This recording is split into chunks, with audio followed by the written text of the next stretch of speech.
My name is Caitlin Barberi. Today is January 5th, 2007. I'm here with Mrs. Schechter, who I'm going to ask a couple questions to.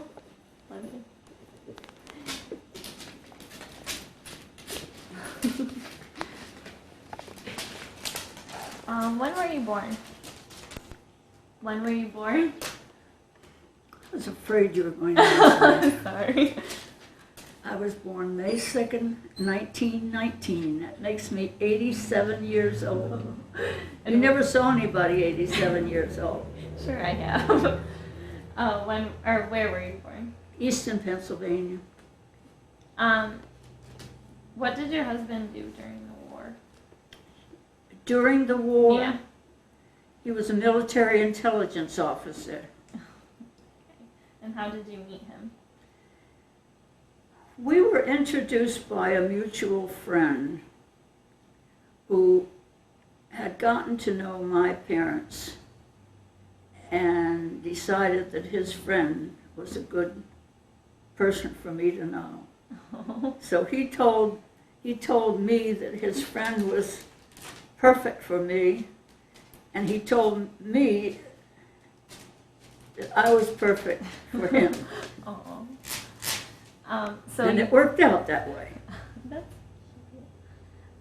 so you stayed home while he was. Did you stay home while he was away?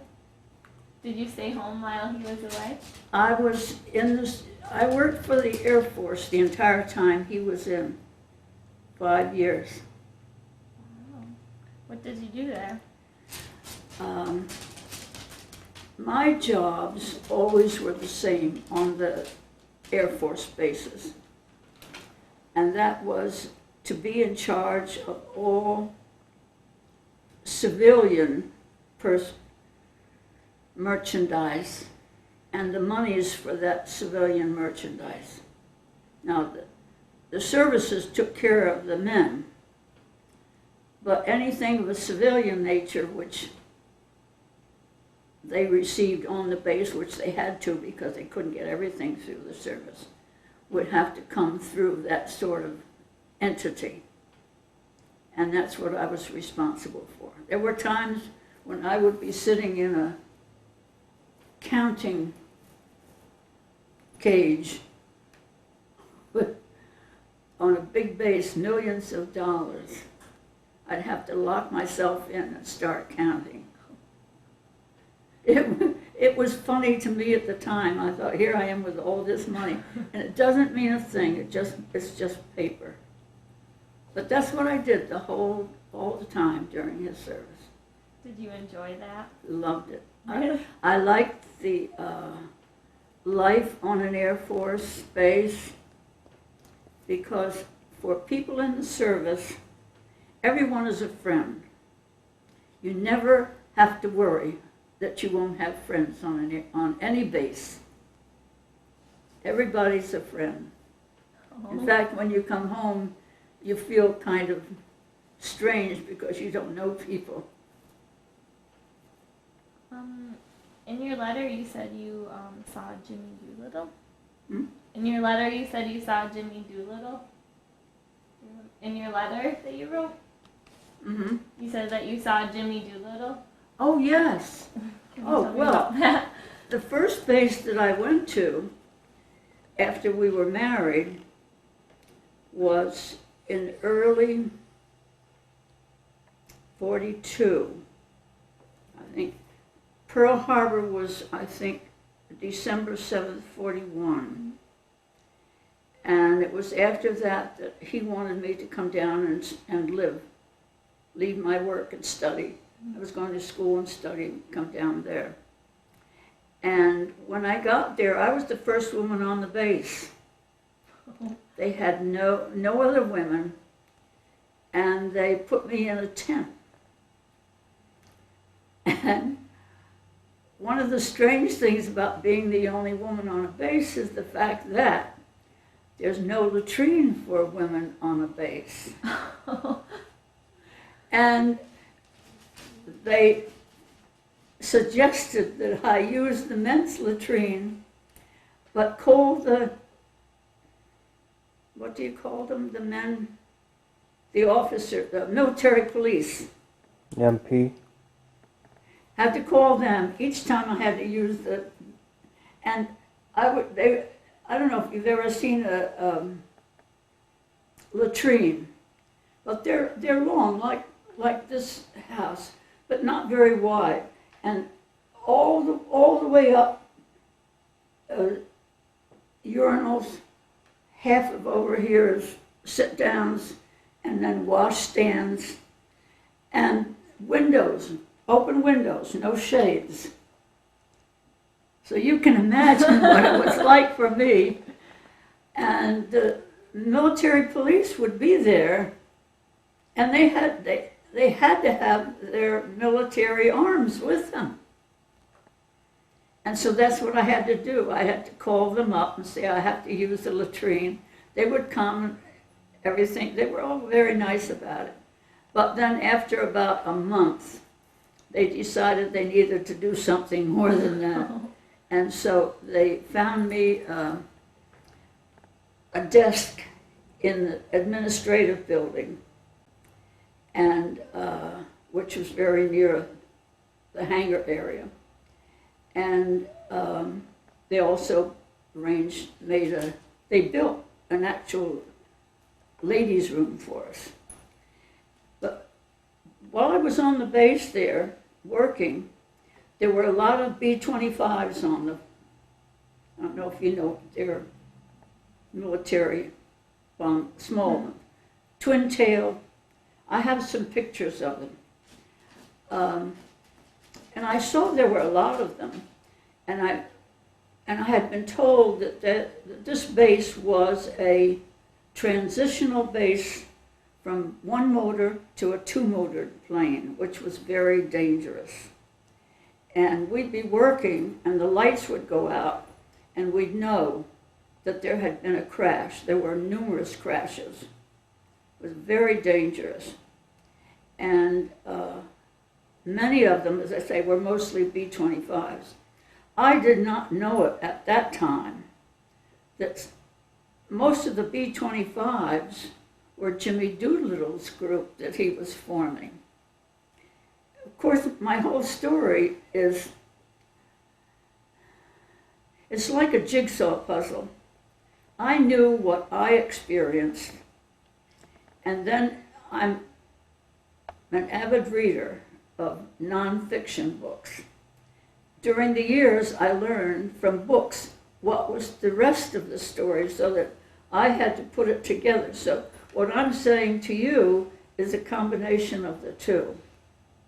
But I have material that proves that it's all part and parcel of a real story.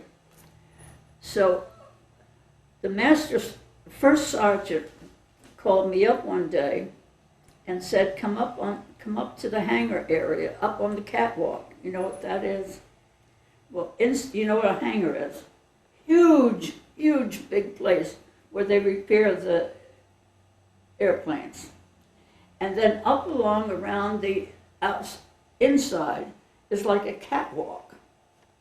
You go up metal steps and you can walk, but you can see through it.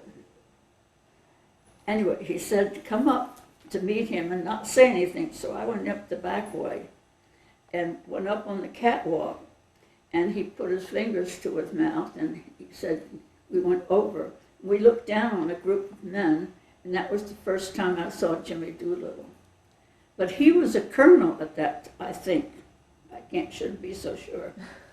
I think he was a colonel at that time.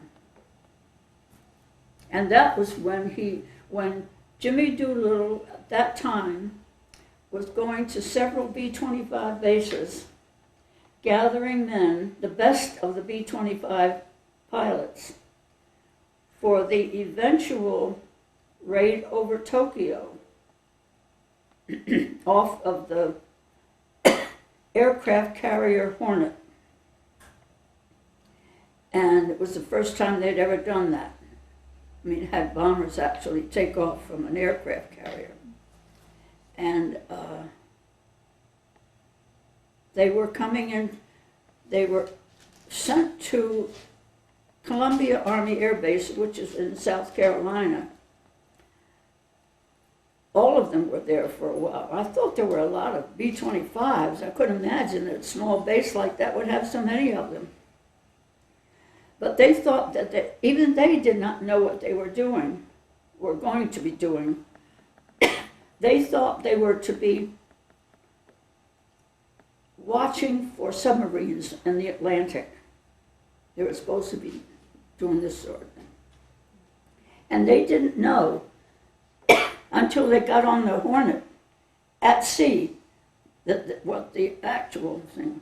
But while I was there, I always had to go to, in all bases, had what they called auxiliary bases. We would call them satellite bases now.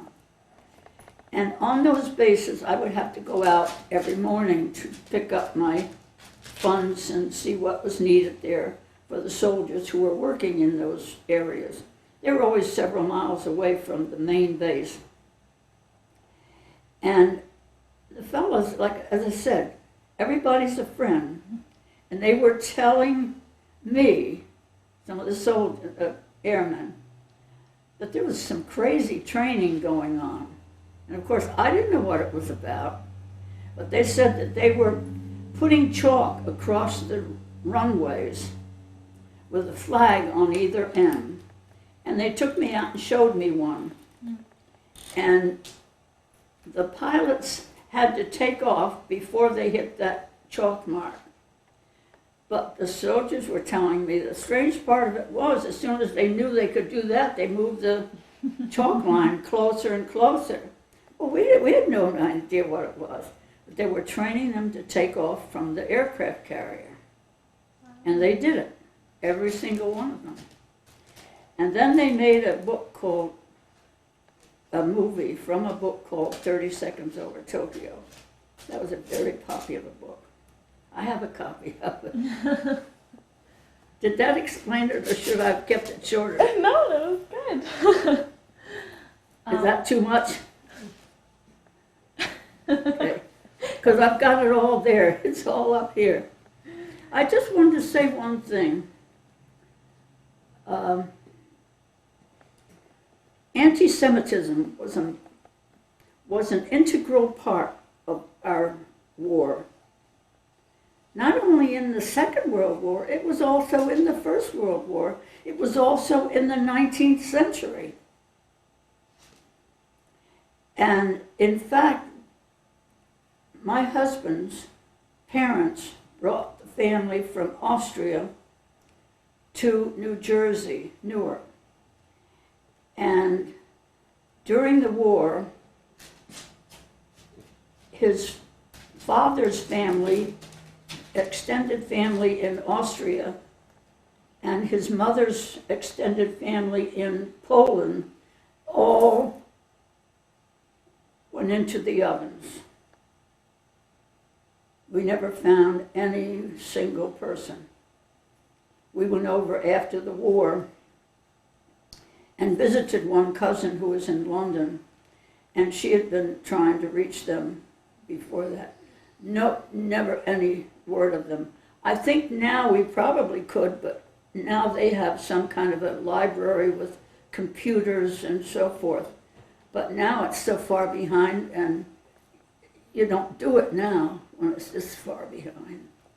But right here in Glens Falls, well, before that, when my husband went to get his Bachelor of Arts, BA, he had to go all the way to Tuscaloosa, Alabama to get it, because there were colleges and universities in the Northeast who were quietly turning Jews away from studying there, getting their degrees there. So what happened was you had to shop around to see where you could find a slot. And so he had to go to Tuscaloosa for his bachelor's degree. And then he went to Dickinson in Pennsylvania for his law degree. We had, after the war, we had a doctor here who had been a doctor during the war in I don't know what his area was, but anyway, he was in the war. And he came to Glens Falls and established a practice there. Now we're going to see the other side of the picture. The Jewish community he was in love with an Irish girl. He was Jewish. He was in love with a registered nurse by the name of McGillicuddy. And the Jewish community told him that he could not marry her, or they would not allow him to establish his practice. And he wanted to practice here, so he had to give his fiancée up in order to have his practice. And then the Jewish community locally, through the family of the Economy store, I don't know if you know that, but there used to be an Economy store on the hill in Glen Street. They had quite a bit of money from New York. They found a suitable wife for him, and he married her. Now this came, I had heard about it because he was our family doctor. And we did not discuss it at the time, but subsequent to my husband's death, a number of years later, I brought the subject up, and it was true. It's absolutely true. Hmm. So there's the war itself. I don't know what effect anti-Semitism had on the scope, I guess would be the word, of the war. But certainly it had a lot to do with the Germans and Hitler and the spread of it on out into Europe. Was that too much? No. If it is, just say so. No, you're fine. Let's see. You, in your letter, you said that you switched bases to California. You went to California? Oh, yes. Towards the end, well, when the war was busily being carried on in Europe, my husband was stationed on the East Coast.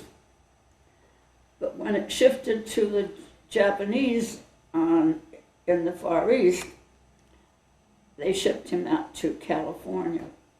And there, I did the same job that I did in all the other air bases.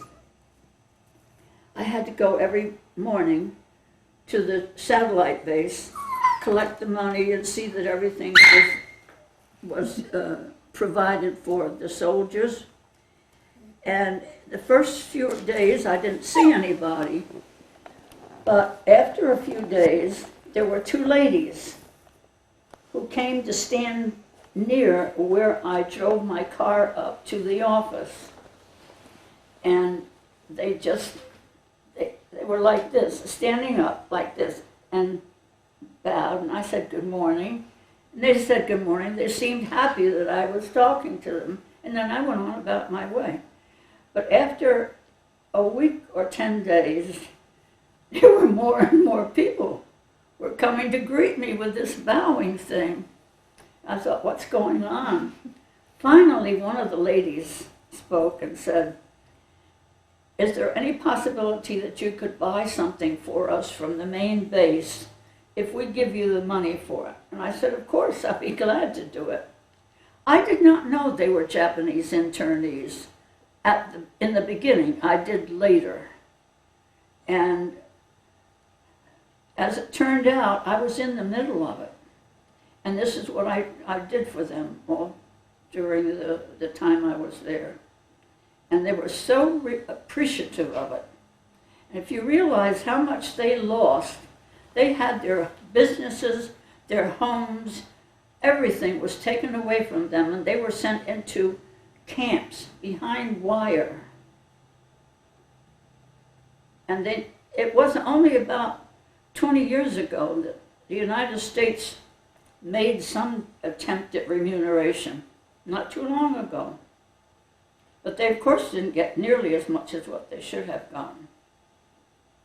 Incidentally, I should not to do with that, but my husband was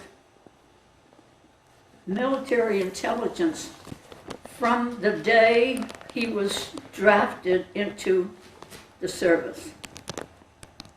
I didn't know it until after we came home. And even then it was probably 6 months or more. And he said, incidentally, I was in military intelligence when I was in the service. A strange thing for a husband to tell a wife. He said, I was in it from the beginning. And that's when we started talking about it. My reading since has led me to know that the Pentagon, prior to draft, prior to that, they had established a pattern of drafting practicing lawyers for the single purpose of being military intelligence. Now I can see why one is complementary to the other, because they're accustomed to quiet, they don't talk. They're able to talk with people or they wouldn't be lawyers. So evidently these attributes, whatever they may be, for a lawyer, made them excellent candidates. But I did wonder why they took him so early. They took him in late 40s. And here's a man who was, I don't remember how old he was, but much too old for the draft, like 24 or so, 25. But he practiced law at 22, so you can imagine how smart he was. He passed the bar. I have his license there from home. Was he wasn't drafted, or he was drafted? Was he drafted, or did He was drafted. But that was part of the pattern. That was before Pearl Harbor. He was drafted. Oh, yes. Yes. They had established this pattern. It was OSS then, Office of Strategic Services, which in the 50s became CIA. But at that time it was OSS. And he was, I don't know how they did it. I've never figured it out. How they could draft him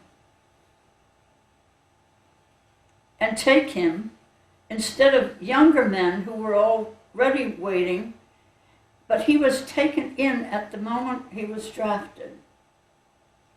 They sent him through, what service they call it? Officer candidate? No, that was later. When an enlisted man goes in, goes to basic training? Yeah. They made him go through everything. But then after he got through that training, they started, in less than a year, they kept giving him promotions. And I thought, God, is everybody getting promotions like they weren't? I know it now.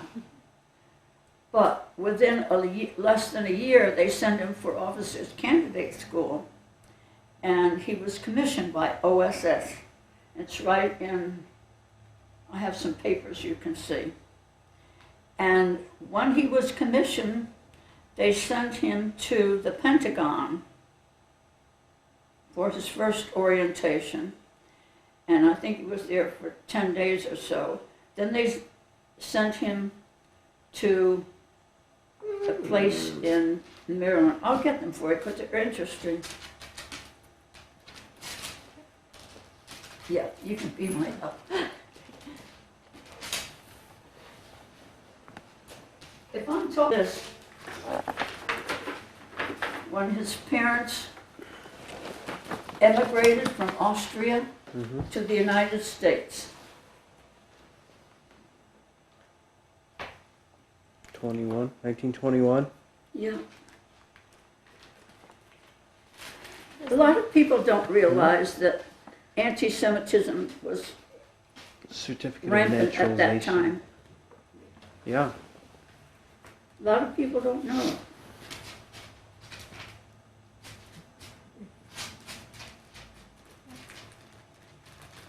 What were you hanging on Yep. the wall? No, that's different, but that's what Doolittle.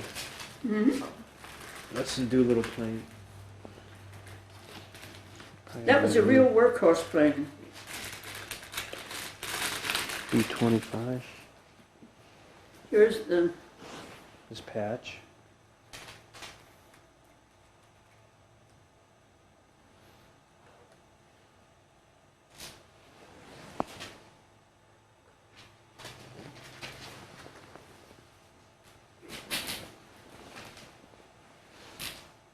they don't look nearly as monstrous as we read about them in the war, but they were something special. How about? So, I wanted to show you.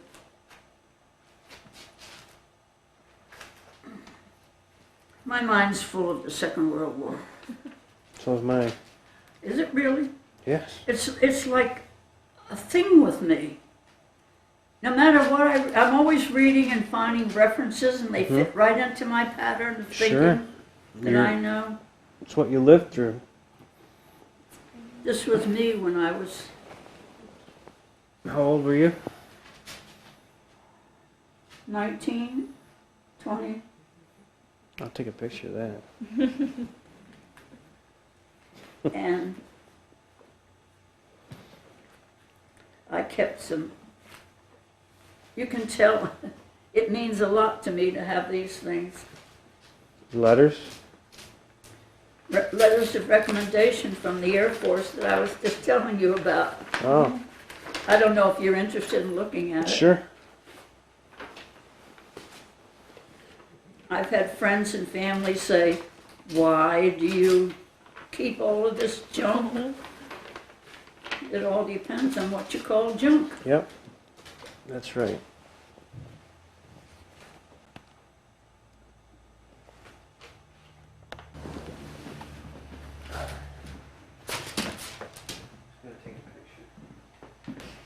There's a phone right there. You want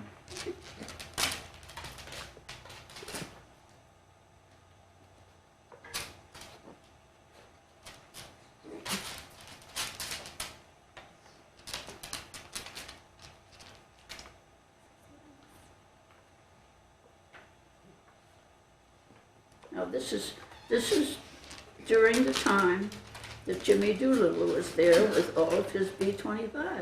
Wow.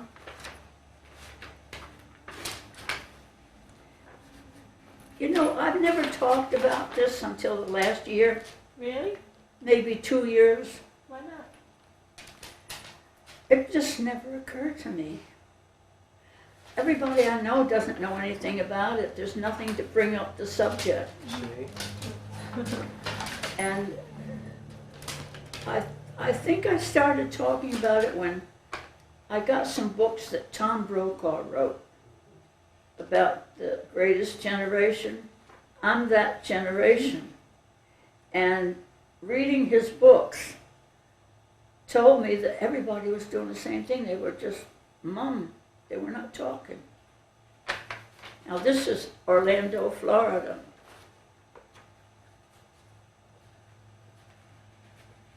I have an interesting story on that one too.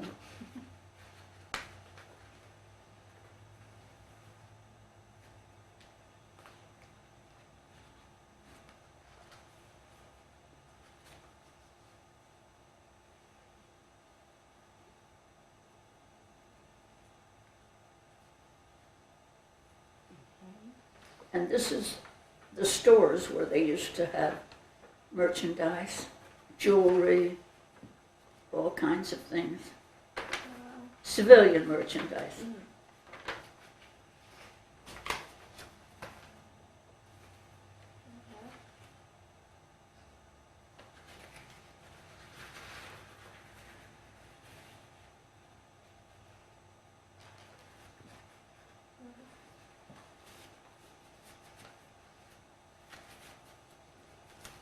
Okay, let me organize, because if I don't do it now, I'm not gonna do it. it won't get done.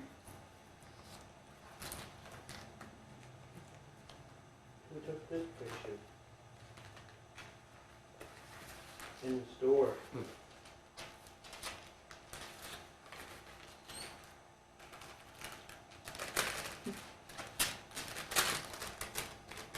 We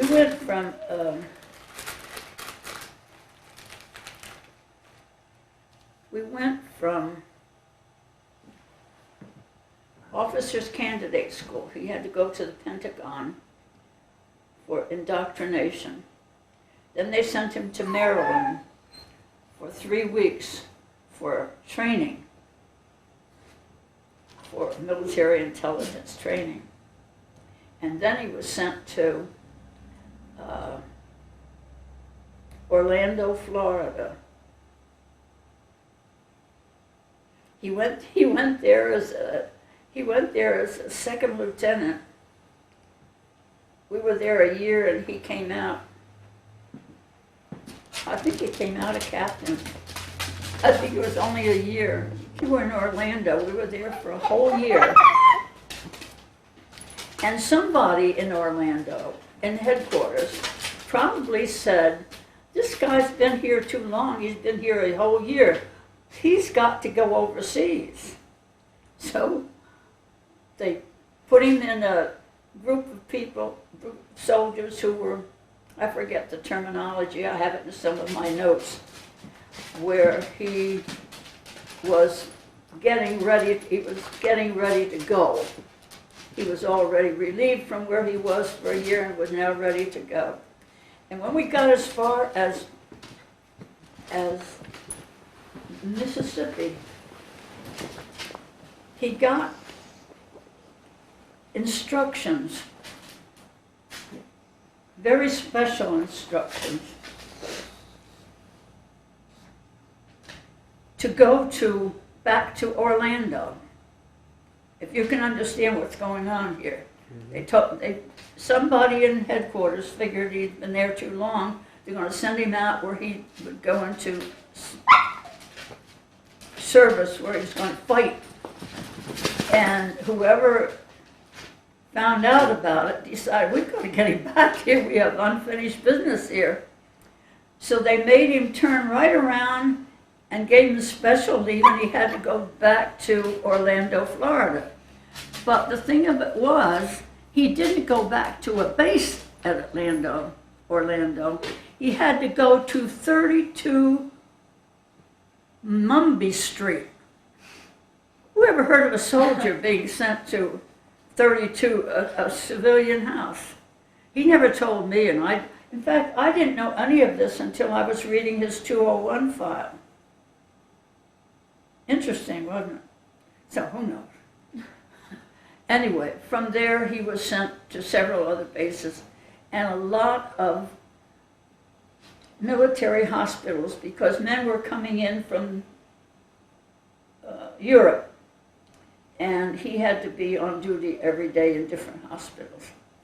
Then they sent him out to California, and whatever he did, however he did it, he was doing it out there for a year. But anyway, I was working on bases at the same time for 5 years. And then finally, he was released to Ogden, Utah, which is a base where they let people out of the service. We got home, we had saved our money, and we had bought furniture for an apartment. We're going to have life now. And he got called in again and sent to the Philippines. The reason for sending him to the Philippines was because they were having tremendous amount of theft, embezzlement, all sorts of things in the Far East. And he spent a year just handling courts-martials. All he did. That's all he did. That was after the war? Yes. Yes. After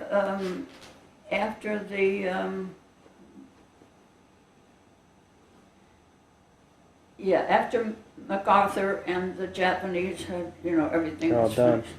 So that was U.S. soldiers that were getting court-martialed Those American soldiers that were in trouble, right? Yep. Yep. He was there for almost a year, and all he did was courts-martials. Jeez. And in one letter that he wrote to me, he said, "Oh, I'm sorry I didn't offer you anything. Oh, okay. I can make a cup of coffee." No, okay.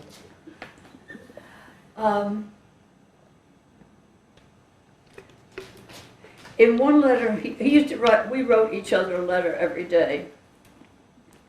And one of the letters he wrote, he said he was prosecuting someone there who had gotten an American lawyer who was going to get him off, and he was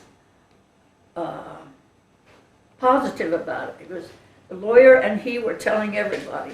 And Joe said, my husband Joe said, "I think when this is done, he's going to lose the first case he's ever lost, because now they had a lawyer there. Yeah. They didn't have just, you know, they used to have people act as lawyers. Right.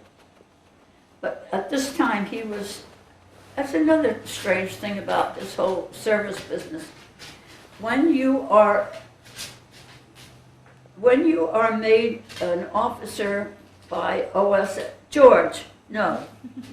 by OSS, you don't wear an OSS patch. There is no such thing. But you go wherever they send you, and you wear the patch, the insignia of whatever you're in. So his was Air Force for the whole time. Mm-hmm. But then when he went to the Philippines, he was JAG. Oh. And he still was, he was commissioned by OSS. So that's the bulk of what he did. If you'd like to see some of those OSS Sure. papers, Sweet. Love OSS. again, if I'm talking too much, you say so. Oh, we'll let you know. You're doing fine. Well, I'm not accustomed to this because I never talked about it I know it. before. This is his OSS file. Ratty looking thing, isn't it? Ready, yeah. And when I made a transcript of it by hand, and stuck in between some of those pages Mm-hmm. were these things folded in half. Now, if you look at one of those, just to get an idea what they look like. Mm-hmm. And then you see what they look like when they come from OSS. A little different, right? Wow. Restricted. Now, in one of these, in the earliest one, it would have been that he was sent to the Philippines after being made a second lieutenant, and he was sent to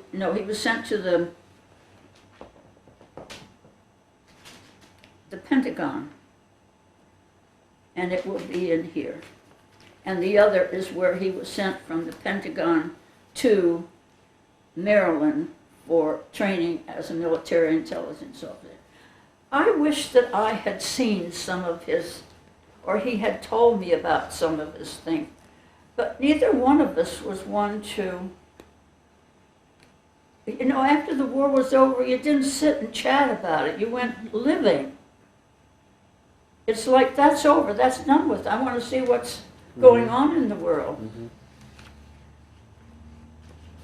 So when we were in the States, my mother and stepfather were in Virginia, and we went to see them, and then they decided to move up here. My mother and stepfather decided to move up here, and that hairdressing salon that's there, that was a house that was built by my mother and stepfather in 1948. And that house and the garages that face this way was built by them, and my husband built a house behind it. He built it. A lawyer. And it's standing there. Still standing, huh? And it's solid. A lawyer, he built it. He and his buddy built it. No. I guess if you have a brain, you can pretty much do anything you... Here, this was when he first was taken into the service. He was a very well-liked person. I made a transcript. I don't know if you want to look through these or not. Sure. That's what do you call it? Not alphabetized. Oh, chronological. Chronologically written up. Sometimes I'm getting so old, my tongue doesn't always work right.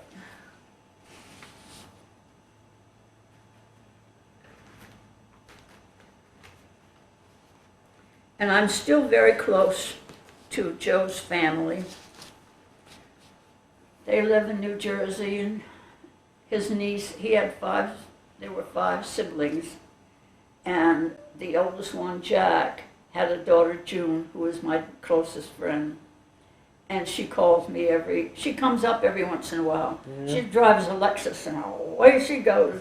And she's in her 70s. Oh, yeah? Woo. Well, I used to be like that until I got this. Yeah. My car is still sitting in the garage.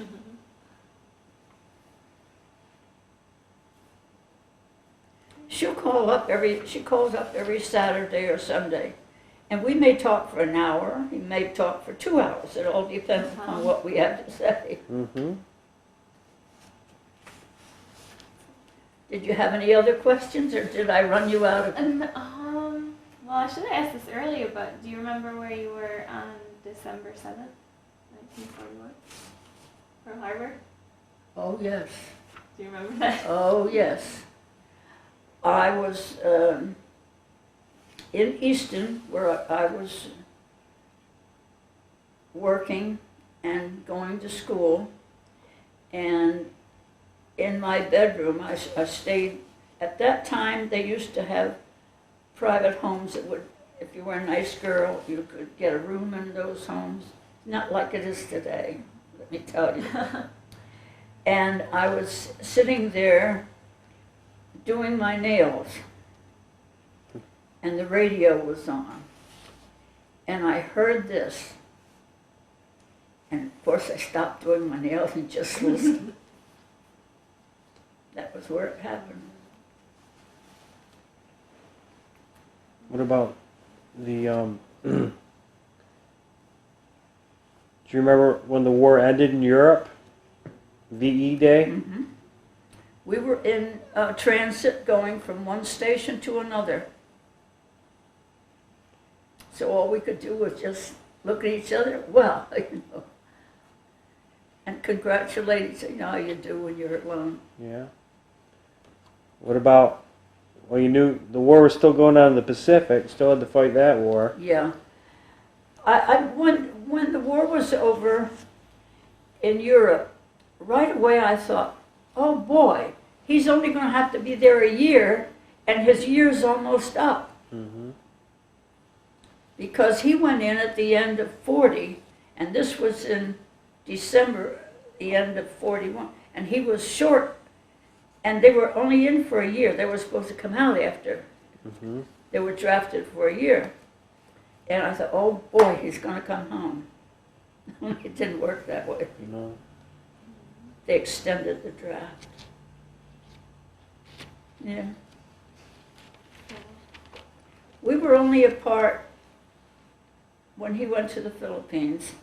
I said we wrote each other, we had a letter every day, and I've kept all of those. Strangely enough, when he came back from the Philippines, he had all of my letters. Oh, yeah? Must have been true love, right? You missed each other. We certainly did. We certainly did. Any more questions? I don't have any more. I talked you right out of questions, didn't I? That's good. Do you have anything else you would like to say? Did I have something interesting to say? Of Yes. course. Don't be polite. No. Well, we never heard anybody who ever met Lieutenant Colonel Jimmy Doolittle before. Do what? Doolittle. Doolittle, yeah. Did you ever meet him? Yes, yes. What was he like? Polite? Nice, Nice man? nice. That's all I can say. Yeah. Nice and friendly, and has a big smile. George.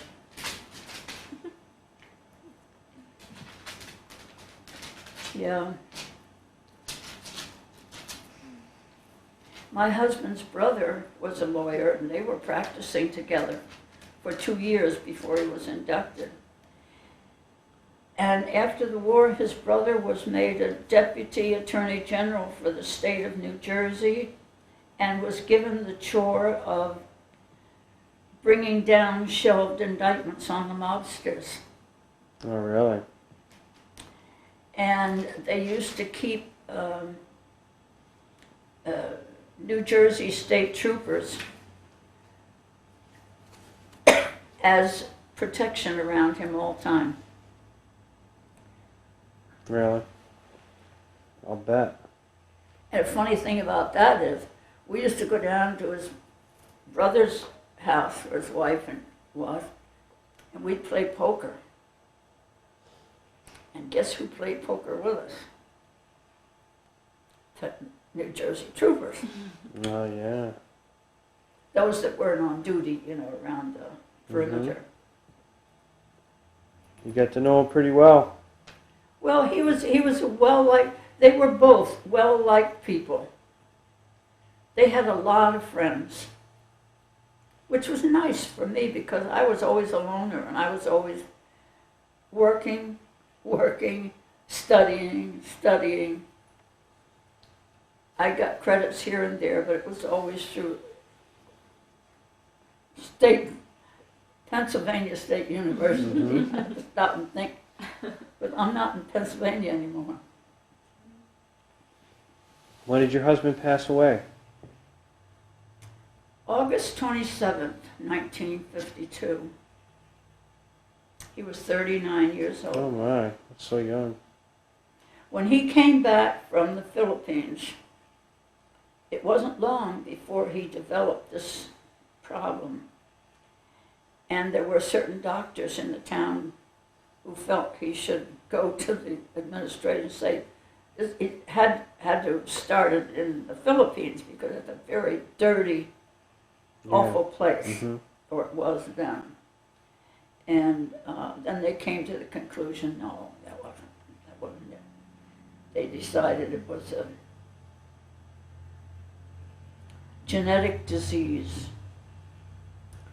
And he came out of the bathroom one morning when we were getting up and said, I see red through one eye. So I said, well, go down and see Ed. I forget what his name, Ed. We used to know a lot of the professional people in town. And Ed was the ophthalmologist that we knew. I said, go down and see Ed, see what he has to say. So sometime after he was down there, they called me, Ed called me and said, I've called his family doctor and he's got to see him immediately. And we never told him. He said, when our family doctor saw him and they decided he had to have surgery, it was a genetic thing that fought against the vital organs of the body in whatever way that it happened. And he was in Columbia Presbyterian Hospital for 2 serious operations. He was there for about 8 weeks.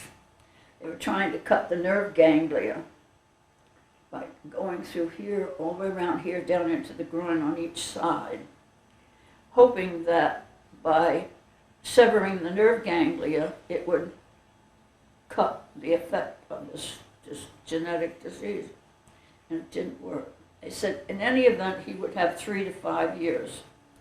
So my family doctors said to me, this is the story. He may have 3 to 5 years, he may not. But I don't want you to tell your mother. I don't want you to let him know. You're the only one who's going to know that he's probably going to die. That's got to be a hard thing to ask Yes, a person to do. It was. I was traumatized for 20 years afterwards. I bet. In fact, during that period, I married very briefly, which was strictly attributable to this whole thing. So I sat and watched him, smiling. It's a horrible thing to go through. Oh, yeah. Especially as close as we were. From the time I went down to South Carolina, we were not apart, except for brief periods of time. And I miss him right to this day. And I have had therapy in the last 2 years because I'm still suffering from depression from that time. You wouldn't think it would last that long, but I guess it all depends on what you've gone through. Sure. Yeah. So tell me, was this an interesting subject, or Absolutely. don't be polite. I'm brutally honest, aren't I, sometimes? Yes, he is. No, it was great. There's not too many people in your shoes who've done what you've done, who are still here. I feel that way. And as you said, there's too many people in the world who don't know what They happened. just don't know. And that's not right. So They don't know. that's what we do. We're trying to save the stories. You know, when I heard about it, it gave me such a lift to think somebody's caring. Somebody cares what happened Oh yeah. all those years ago. I said I didn't talk about it. It's only the last 2 years I've talked about it. And only when someone asks a question Right. to raise the subject. And it's like a wonderful time, even though it was a war. Right. There's a community of spirit in the services that does not exist today. However, the men over in Iraq, they're feeling it. They know it. There's something about the services. You're all in it together. It doesn't matter. Your wives are there, your children, whatever. It's like you're all one family. It's a nice camaraderie that you have. And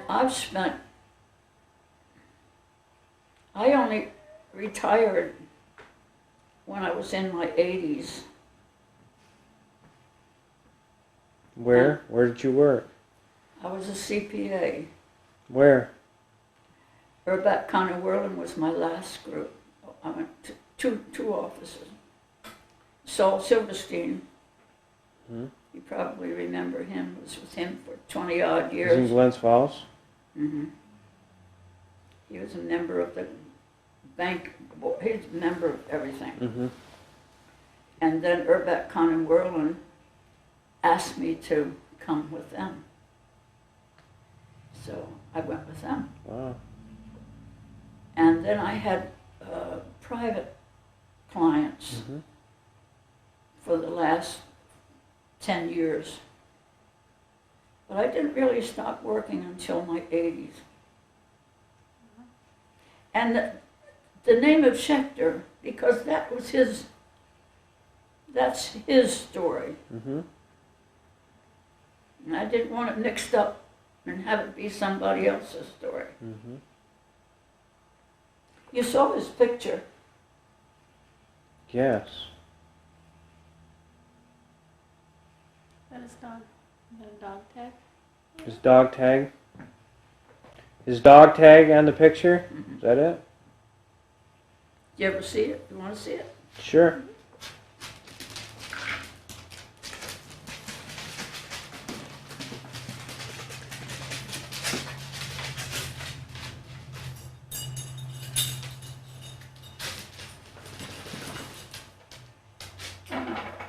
He sent this to me from the Philippines. This is ivory.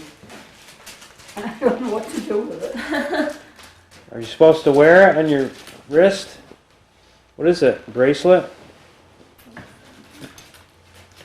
This is a cigarette holder. Oh, the whistle.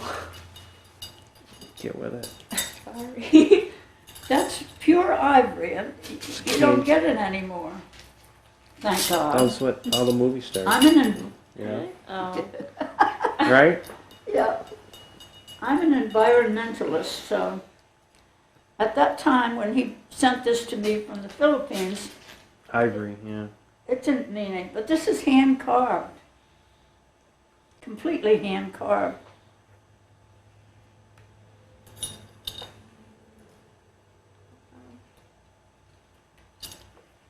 Now, I don't know about artifacts to give you because everything is so precious to me. Oh, you don't have to give But me. if you were interested in having a uniform, I'm sure they're in the trunk out there. Oh, yeah?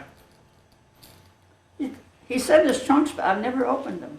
Oh, He's got 2 foot lockers. That's what they call them. oh yeah? They're wonderful, but they're made out of wood. And they're better than any of your Yeah. special. You've never opened them before? I opened one and shut it right back up again. Why? Didn't want to see it. Didn't want to see it. Too many memories. And every time I look at it, I have a loft out in my garage. You know what a loft is? Mm-hmm. And they're in there, and every time I clean out and get it straightened out, throw stuff out, I start to open it and I put it right down. But I would be happy to give you, if you're interested in if you want it, because it's just sitting there. It would have to go to a dry cleaner to be pressed or cleaned or whatever. And I have somebody that will go up in there and get it. If you want it, you're welcome to it. The New York State Military Museum in Saratoga, they collect items like that. I'd be interested, but I wouldn't have any place to display Yeah, it. see, or- that's why I didn't know. Right now I don't. When I'm rich and can build my own museum. But It's so nice for me to see people who are interested in something that has a tremendous importance in my life. yeah. Well, I I can don't let s- them know and they can get a hold of you if they want to. Who is it? It's the New York State Military Museum. They're down in Saratoga. They probably have loads of it, but I'll call them, Yeah. see what they have to say.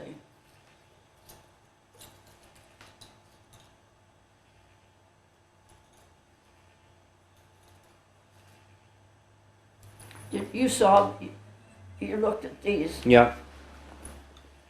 Interesting, isn't it? Yes. I wish, we were living. We weren't thinking about the war, which is why we didn't talk about what he did during the war. Yeah. That's pretty common. It's very common.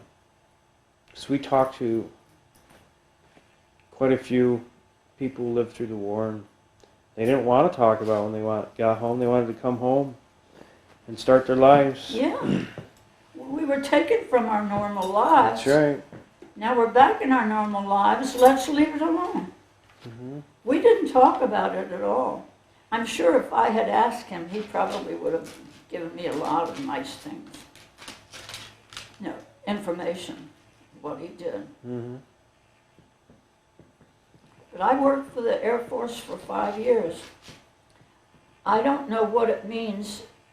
They gave me the salary of a 12. Does that mean anything? You were a civilian, right? Mm-hmm. But so they had to come up with just that. They had to come up with a salary Hmm. commence. And I have a nurse who comes visit me, and she asked me about it because we've been talking this past year. And I said a 12. She said, "Oh, a 12." I said, "Well, don't forget, this was 60 years ago. Hmm.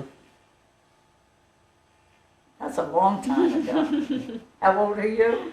17. 17. Well, that's about what I was in that one picture I showed you with a tennis racket. Mm-hmm. I was about 18 there. Just about the time I met Joe.